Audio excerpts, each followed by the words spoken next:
As a working professional in the field of broadcast journalism, I'm very excited to be here and proud that the editor-in-chief of National Geographic magazine would be here. But I am also very proud of the work that's being done here at the Dr. Lillian Copenhaver Center. And that leads me to our next speaker. Our next speaker is Dr. Judy Turk. She is Professor Emerita at Virginia Commonwealth University, which is the Robertson School of Media and Culture. And really, I could read several pages of her curriculum vitae, but it is rather long, but it's very clear from reading about her experiences is that for more than 20 years, this one person has been involved with the national accreditation of journalism and mass communication in academic programs. Among the very interesting highlights of her career, she was a founding dean of the College of Communication and Media Sciences at Zayed University in United Arab Emirates. She's been in leadership and faculty positions in universities in South Carolina, Oklahoma, Louisiana, Ohio, New York. And she's also the past president of the Association of Schools of Journalism and Mass Communication and the Association for Education in Journalism and Mass Comm, which happens to be the nation's largest association of journalism faculty and administrators in the entire United States of America. It is my honor to introduce to you Dr. Judy Turk with the results of this very important survey. Dr. Judy.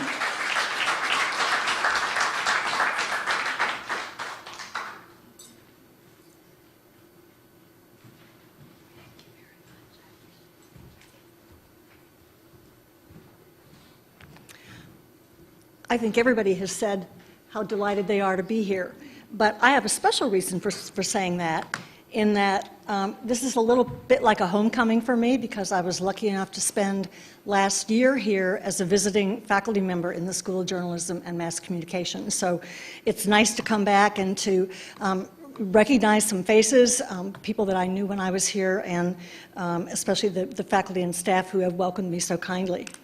I'm going to talk to you a little bit about the results of this survey, and let me just start with what I would consider some of the headlines. Women in communication professions are 3 times less likely than men to hold a top management position. Men were 3 times more likely to work for organizations that had no women in management positions. And they were more likely to work in a journalism organization, newspapers, online, mobile, than in magazine or broadcast journalism, advertising, or public relations. Men dominate the highest salary brackets, while women were considerably more likely than men to report salaries below the mean. Women are more likely than men to feel that they've been bypassed for a better position than their current job because of their gender and/or because of their race or ethnicity. And women also had worked fewer years in their professional field, as well as fewer years in their current position, which can be explained in part because they are 3 times more likely than men to have undergone a career interruption. I'll come back and talk about each of these a little bit first, but I wanted to just tell you a little bit about the survey. It was a nationwide survey conducted by the Lillian Lodge Copenhaver Center for the Advancement of Women here at FIU. 14 professional associations. These are the American Society of News Editors, Public Relations Society of America, Advertising Federation of America, and so forth. 14 of these professional associations agreed to distribute our online survey to their members between December 2015 and February 2016. And if anyone wants to see the list of organizations, I'd be happy to share it with you. The Copenhaver Center believes that this is the first survey to be conducted in this country that has queried communication professionals in 6 of the most important communication disciplines: newspaper, magazine journalism, online, mobile journalism, broadcast journalism, advertising, and public relations. The first survey to include people in all 6 of these professions using the same survey in the same time period. There have been lots of surveys that have been done within individual professions. Some of them have been done annually, and there's quite a benchmarking of data to occur, but we're really excited that we think, and we've done some research on this, we think that this is the first time that such a survey as broadly based as this one, using the same survey questions over the same time period, has been conducted. We had more than 1,000 male and female communication professionals responded to the survey. Some people couldn't read the instructions too well and answered questions that were designed to filter them out, such as, do you work in a professional mass communication, journalism or mass communication field? And some people said no, but rather than following the instructions of, thank you very much, no need for you to continue, they completed the survey anyway. So we had to throw out some of those, and we ended up with a total respondent pool of 1,100. There's an explanation of the survey's methodology in the paper. I'm not going to go through that. It's kind of tedious, actually, so let me get right into some of the demographics and the career experiences. Women outnumbered men by more than 2 to 1 in the total respondent pool. 69% of the respondents were female and 31% male. Does that sound anything like any of the other percentages you've heard here today? So we think we had a pretty representative group in terms of sex. Almost 1/4 of them were between the ages of 46 and 55, with another large percentage even older. The mean age was between 36 and 45. The largest number of male respondents were between 56 and 65 years old. So what does that tell you? They're older. The under 25 age group showed the biggest disparity between men and women. 89% of those who placed themselves in this age category, under 25, 89% were women. Ooh, I'm forgetting I have this clicker. How exciting. Wait a second here. Oh, okay. Gender. The mean number of years that respondents had worked in their profession was between 16 and 20. Women greatly outnumbered men in this range. Women outnumbered men in every experience category, 35 years or less. Men were much more likely to have more than 35 years experience. Of those who said they had worked 10 or fewer years, 35% of women, but only 19% of the men. Among white respondents, 38% had 10 or fewer years of experience, compared to 41% of African Americans, 55% of Asian Pacific Islanders, Asian Americans, and 58% of Hispanics, Latinos, or those of Spanish descent.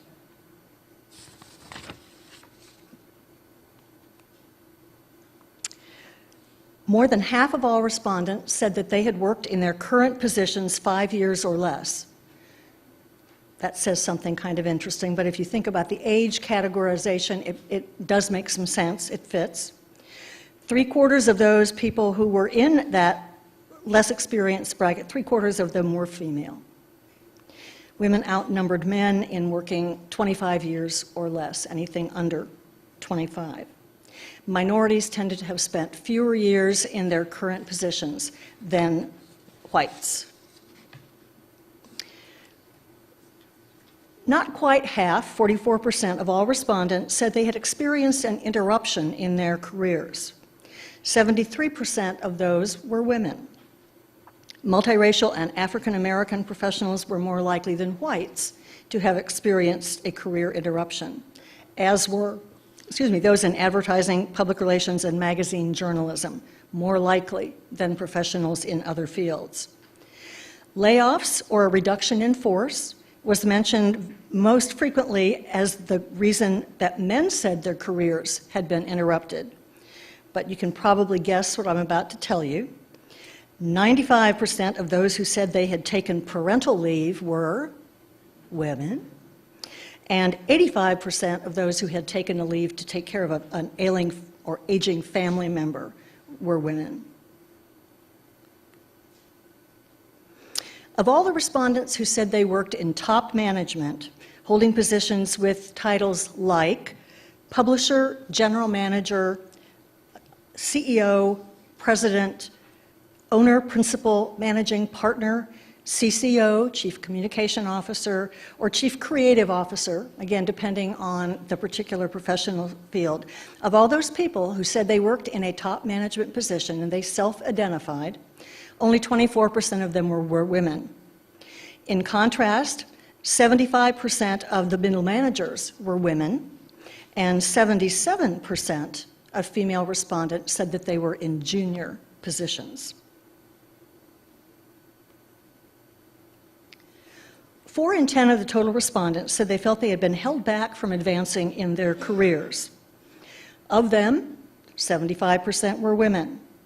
The reasons given most often by respondents, whether they were men or women, were lack of confidence, lack of mentorship, and work-life balance issues. A large number of respondents said, as you can see here, other. And frequently mentioned as other reasons were ageism, discrimination based on age, and also office politics. The self-employed were also mentioned frequently, said the reason I have not advanced in my career is I work for myself. How do you promote yourself? How do you advance higher than being numero uno? Only 25% of all the respondents said they had been bypassed for advancement into a management position by someone of a different gender. Only 25%. But 3/4 of them were women. These women were most likely to cite a men-only organizational culture as the reason. Women accounted for 100% of those who gave this as a reason for being bypassed. More professional expertise, however, was the reason cited most often by men. Other reasons they might have been bypassed: office organizational politics, again, and age, suggesting, I think, that both men and women may have been promoted or not because of something political or based on their age demographic. And even though only 10% said they actually had been bypassed for advancement because of race or ethnicity, 68% of those were women. Whites, 58%, said it was racial discrimination that had kept them from advancing. But for minorities, more total years of professional experience was given most often as the reason.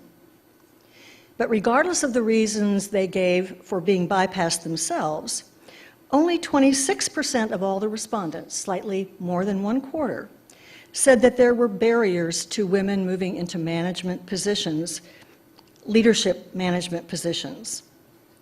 The belief that women don't work as hard as men was the most frequently cited reason among these women, followed by parental family responsibilities and less industry training. An overwhelming majority of all the respondents, 94%, believed there were no barriers to men moving into a management leadership position. More than 1/4 of the survey respondents, 80% of them being female, said that in the organizations in which they work, more than half of management positions were held by women. That's good news. I was pleasantly pleased with that. But interestingly enough, men were more likely than women to say they worked for organizations with no women managers at all.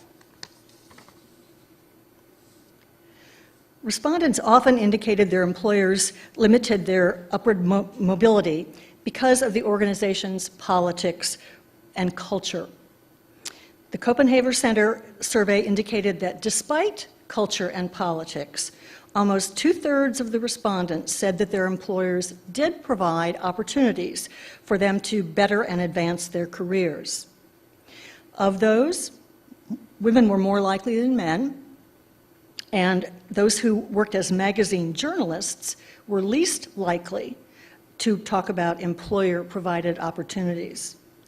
The career enhancement opportunities most often provided were management training, also frequently mentioned opportunities to apprentice with a manager, participating in diversity programs, and the mentoring of women. Even though two-thirds of the respondents said that their employers provided some kind of management professional development opportunity, only 47% said they had taken advantage of those. So these are of people who said their employers did provide, only actually a little bit less than half said they had personally taken advantage of this. Women were more likely than men to have participated. Professional communicators in public relations, compared with those in the other professional communication fields, were most likely. And also, whites and minorities were equally likely to have participated in these kinds of programs. Work-life balance issues contribute to job satisfaction and professional mobility. There have been lots of studies that have documented this. We explored the accommodations that employers offered, and 75% of the respondents said that their employer offered some accommodations for work-life balance. The most frequently mentioned accommodations were flexible hours and the ability to work from home. These options were most frequently offered by those in the journalism professions, less common in advertising and public relations. Mentoring emerged as an important precondition for moving into management and leadership positions. 3/4 of the respondents said they had had one or more mentors.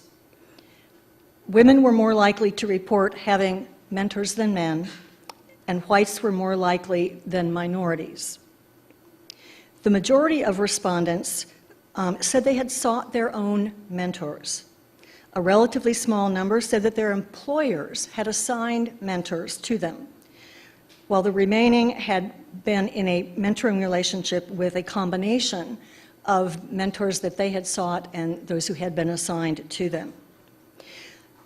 These mentors played a variety of roles, with the role most often cited by respondents as someone from whom they could seek work-related advice. Another quarter said that their mentors had been role models. The biggest mentoring discrepancy between women and men was in a mentor's role as someone to ask about organizational culture and politics. 79% of the women mentioned this, 21% of the men. Men and women also differed considerably in how much they viewed their mentor as someone who introduced them to professionals of higher standing within their industry. There was a recent study by a team of researchers at New York University, the University of Pennsylvania, and the University of Haifa in Israel. And this study found that, and I think Susan referred to this earlier, when women move into occupations in large numbers, those jobs begin paying less, even after controlling for education, experience, skills, race, and geography. There was substantial evidence that employers placed a lower value on work done by women. That's reflected in salaries. We had a mean 2014 annual salary of between $75,001 and $100,000. 21% of the men and 20% of the women reported their salary in that range for the year. Sorry, skipped on. The annual salary range reported most often by women was between $25,001 and $50,000, 28% of the female respondents, compared to only 17% of the men in that category.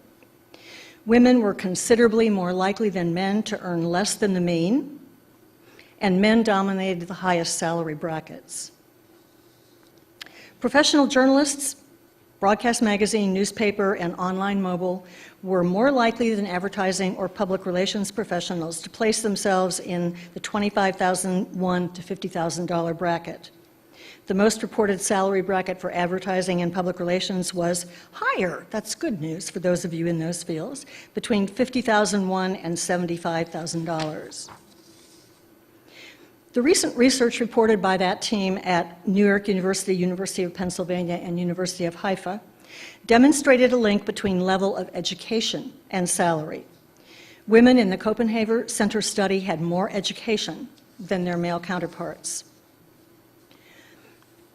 I will just tell you in conclusion that this is an important benchmark that the Copenhagen Center will be using to chart progress towards equity, parity, and equality of women and men in communication professions.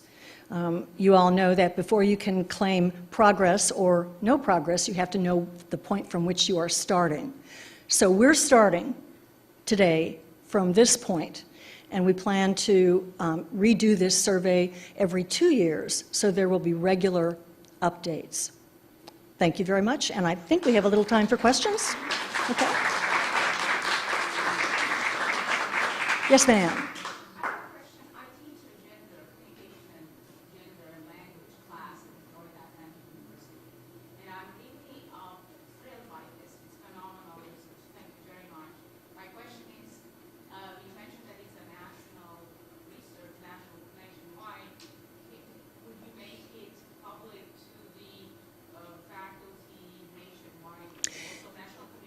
It's actually going to be published on the Copenhagen Center website later today.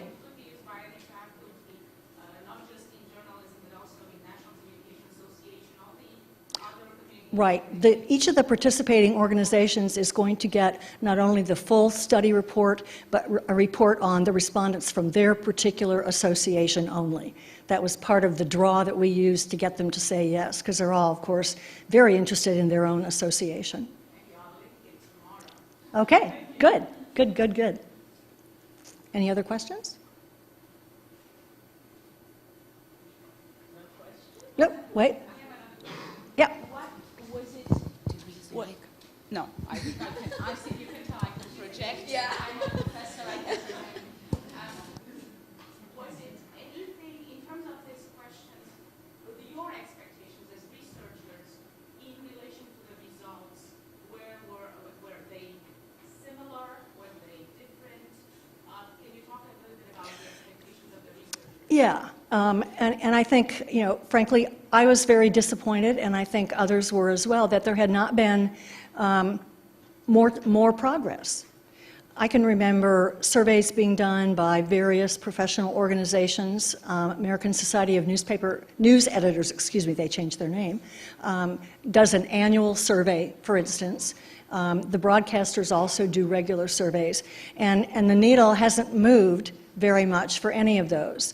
In fact, in some of the broadcast positions, it's gone backwards.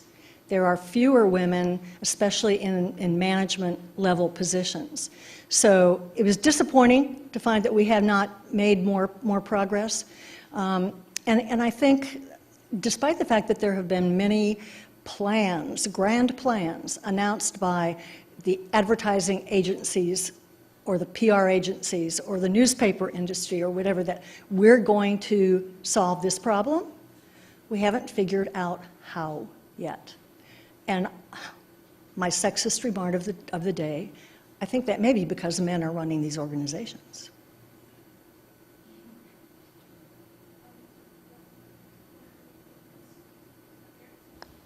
Do you think, to some extent, women have some part to play? We'll have to take some responsibility for not speaking up, because you said that, if I'm not mistaken, 40-something% of women, when they're offered a higher position, they don't accept it. Is that correct? No, or was that? They felt that they had been denied an opportunity. Okay, denied the opportunity. But do you think that, for example, with the pay gap, we find that a lot of men are more aggressive and speak up when they're negotiating pay, while some women just settle or are afraid to speak up. Do you think maybe schools should incorporate that in their That's a great communications question. department That's a to great teach question women how to? because, Yeah. The Copenhagen Center board met this morning, and that was one of the things we spent a lot of time talking about.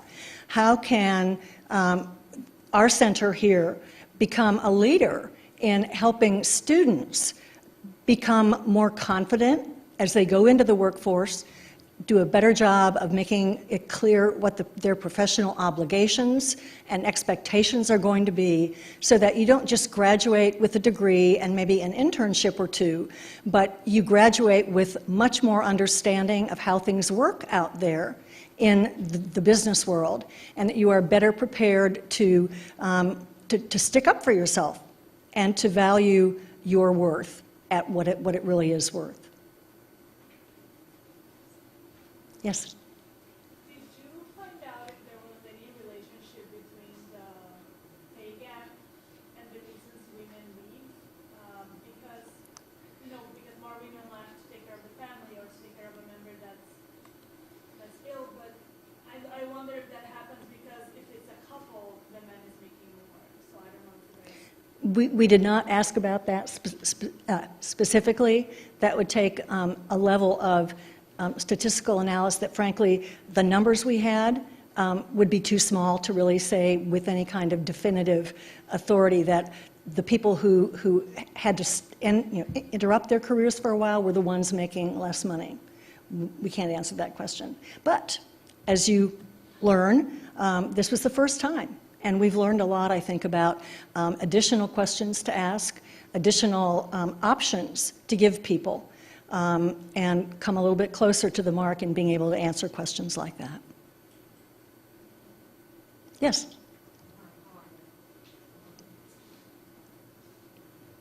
Can you hear me? Okay. So on the topic of minorities, I noticed that minorities identified at 17% and 16% in the lower end brackets of salaries, from 25,000, less than 25,000 up to 50. But then, very interestingly though, you found that 16% of respondents reported an annual income of over 125,000.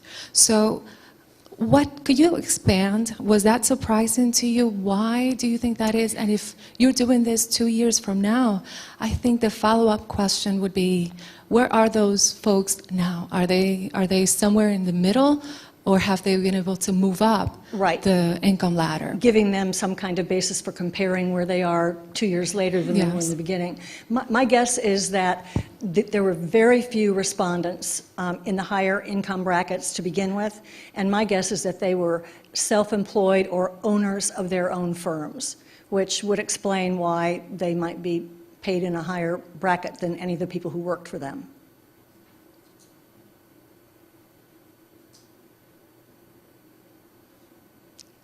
Yeah, you. Okay, No, it's you my next. Okay, I don't need. One of the things that I don't have a question for you, Dr. Turk, but if you don't mind, I'm going to direct my question Sure. to you, Susan. One of the things that we discussed in our advisory committee earlier was the fact that when you're looking at the students coming in for their first job and you're trying to mentor them, that there is, in many cases, not in all cases, a problem with the work ethic that is very difficult. So I would say that all of you are not in that group because you've shown that you do have to take initiative and you're here instead of being on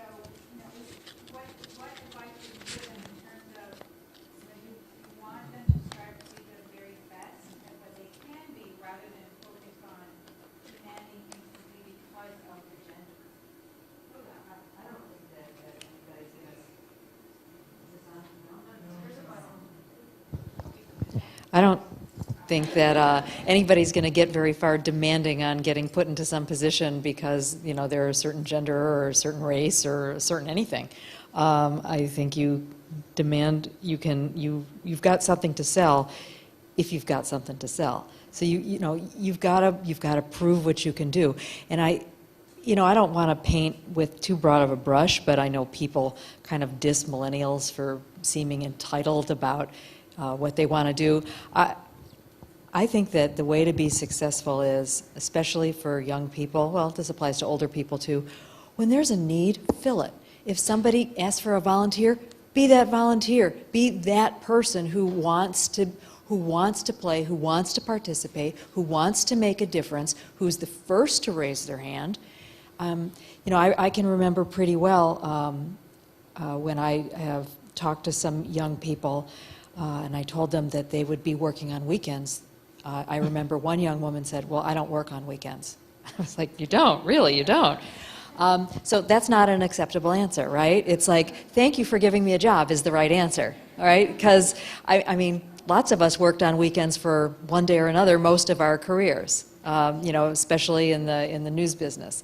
So I think you've got to take the opportunities you're given. Once you're there and you're established, that's when you can start like demanding things.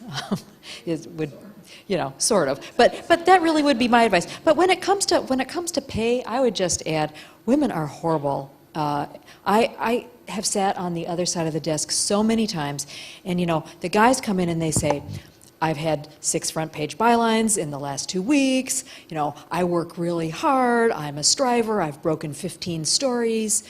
I want a raise. And the women come in and they go, oh, I know things aren't going very well at the paper. I know budgets are really tight, but I'm sort of kind of wondering. And I wish I would tell you I was kidding, but it is so terrible. I think it's how we're brought up, and what kind of concerns me is I thought it was just, baby boomer women and older women who were brought up like this. No, younger women are actually brought up this way too.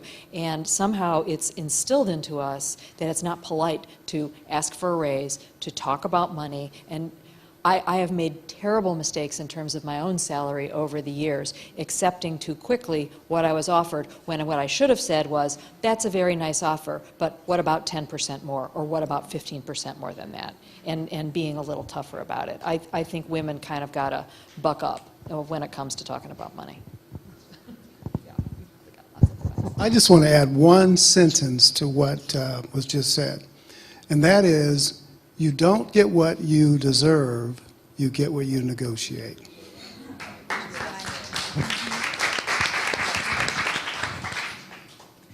You had a question? Yes, I'm curious about your response to the survey. Who were the respondents and what was your rate of response? They were all people who were members of one of these 14 professional communication associations, and we asked them, that was the very first thing we asked, are you a professional working in one of these fields, yes or no? And then if the answer was yes, we went on to ask them the rest of the questions. So we had, there were some educators in there. I kind of laid those aside for this because even though they are professional, and yes, we are professional as educators as well, we were looking for people who were actually working for these kinds of communication organizations, not teaching it so much. Did you analyze them by age or? We analyzed them by gender, by profession, and by race, ethnicity. What I was saying earlier was it would have been nice to be able to take all of those at the same time, but if we had done that, we might have ended up with one respondent in one category, so that would make it pretty meaningless. But with a larger response rate, which we hope we can get next time, now that we know where to go, organizations that are collaborative in this way, I'm hopeful we can get a better response. Thanks. There were about 1,200 people who returned the questionnaire, but as I said, we had to eliminate some of them because they were not working as professionals. So there were 1,100 usable responses. Okay. Thank you all very much.